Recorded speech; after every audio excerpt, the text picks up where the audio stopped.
I'm Richard Harknett. Have the honor of serving right now as chair of the university faculty. It wouldn't be a talk or a thematic on technology if we didn't experience technical difficulties.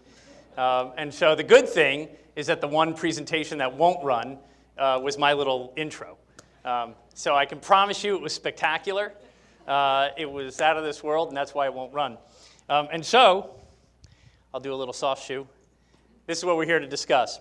I wanted to give you a little overview, since this is our inaugural presentation of the Life of the Mind, of where this is all generating from and where we hope this goes. And where we hope it goes is that, and it's a tremendous audience turnout today, and I've gotten a number of emails from colleagues around the campus who are taking advantage of the streaming, so hello to those of you that are doing the streaming aspect of this. This started with a kernel of thinking about my title as I was moving into this position, chair of the university faculty. And the question was, what was that thing? We understood it from a governance standpoint, but how about from an intellectual engagement standpoint? And so we started off with planning last year for our first faculty assembly to kick off the year. But this notion of university faculty was the kernel for our new provost coming in and saying, I know what you should do with this. And what you should do with this is life of the mind. Right? That we need to bring together the best and the brightest intellectuals from our campus and interact.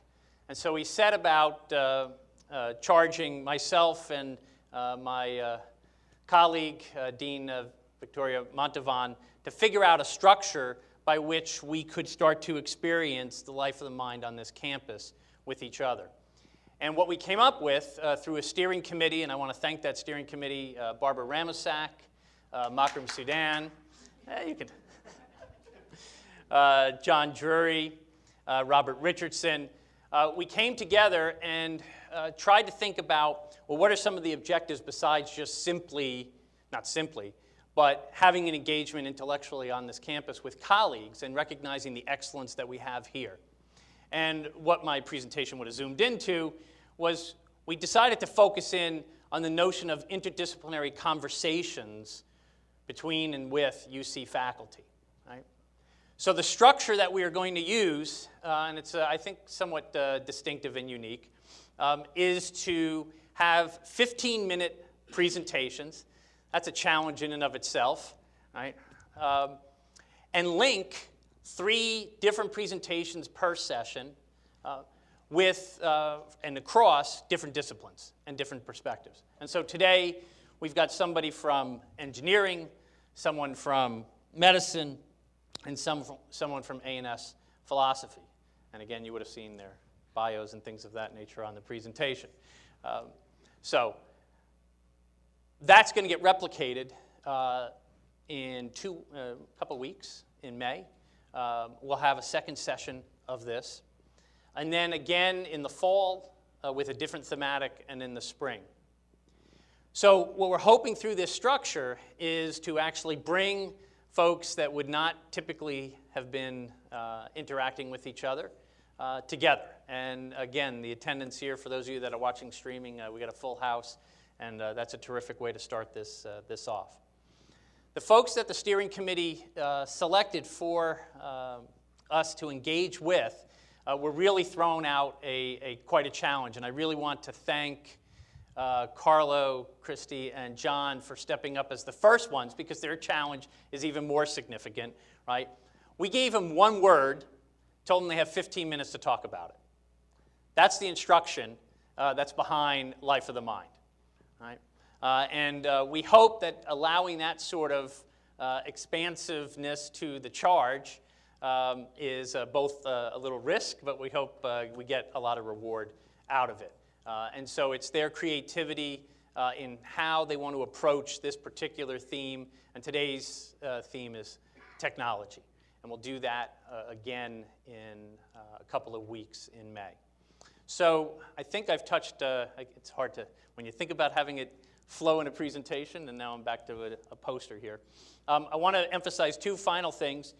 We do have a website that will begin to archive. It has all of the bios, so in the interest of time, I'm not going to take you through the sheer excellence that caught the eye of the steering committee and why the three folks that you have up in front of you today are here.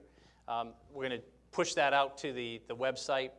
These are archivable segments, so we're hoping that faculty might use them in their classes through Blackboard.